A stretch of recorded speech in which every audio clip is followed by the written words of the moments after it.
श्री गणेशाय नमः। श्री रामचंद्र जी की जय। आप सभी भक्तों को पुजारी फौजी बाबा की तरफ से दिल से प्रणाम। मैं आप सभी भक्तों को दोहा नंबर 3 पढ़ के सुनाऊंगा और दोहा नंबर 3 से दोहा नंबर 4 के बीच का अर्थ बताऊंगा। बंदौ संत समान चिता, हित अनहित नहीं कोई, अंजलिगत शुभ सुमन जिमी, सम सुगंध कर दौड़। तो मेरे प्रिय भक्तों, इसमें सारा अर्थ जो है यही बताया गया है कि गुरु या संत महर्षि ऋषि मुनि जो होते हैं बड़े कठिन तपस्या के बनते हैं और उनके प्रवचन या जो ज्ञान देते हैं उनमें जो शामिल होते हैं तो वो लोग दुष्ट अच्छे दुश्मन सभी को देते हैं।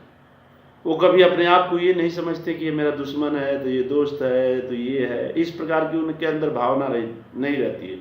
वो सदा विचार के होते हैं, वो संत कहलाते हैं। जिस प्रकार की आप लोगों ने देखा होगा कि घी होता है कितना अच्छा होता है, लेकिन उसमें एक मक्खी अगर गिर जाती है तो मक्खी तड़फड़ा के मर जाती है और घी खराब हो जाता है। उसी प्रकार दुष्ट पुरुष जो है किसी न किसी तरह से पैसे कमाकर दूर से बहुत अच्छे लगते हैं लेकिन अंदर से बहुत तड़पते हैं।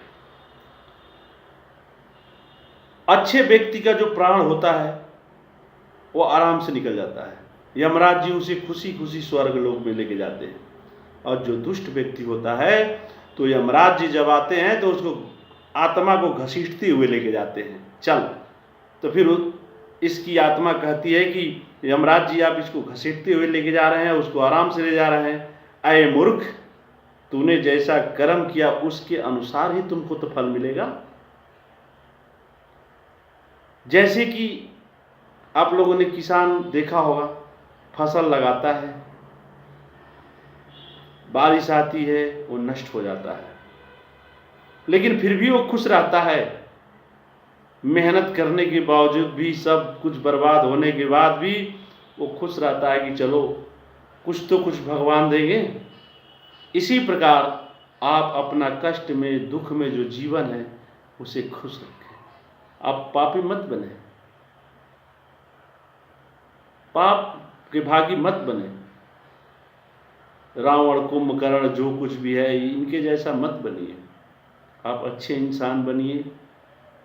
बड़े भाग्य से मनुष्य तन पाए हैं, इस मनुष्य तन से प्रिय वचन बोलिए, सभी को अच्छी अच्छी बातें बताइए। समाज बहुत बिगड़ रहा है, हमारे बच्चे बहुत बिगड़ रहे हैं, बुराइयों के रास्ते पर चल रहे हैं। जब वो मोबाइल खोल रहे हैं तो सब बुरी बातें देख रहे हैं, अच्छा प्रवचन सुनेंगे नहीं, अच्छी बातें सुनेंगे नहीं। तो कहा गया है कि जैसा आप माहौल में रहेंगे, जैसा चीज़ आप देखेंगे उस तरीके का आपके अंदर भावना होगी। आज एक परिवार क्यों परेशान है? इसलिए परेशान है कि उनके बच्चे जिस तरह का देखते हैं तो उस तरह का घर में व्यवहार करते हैं।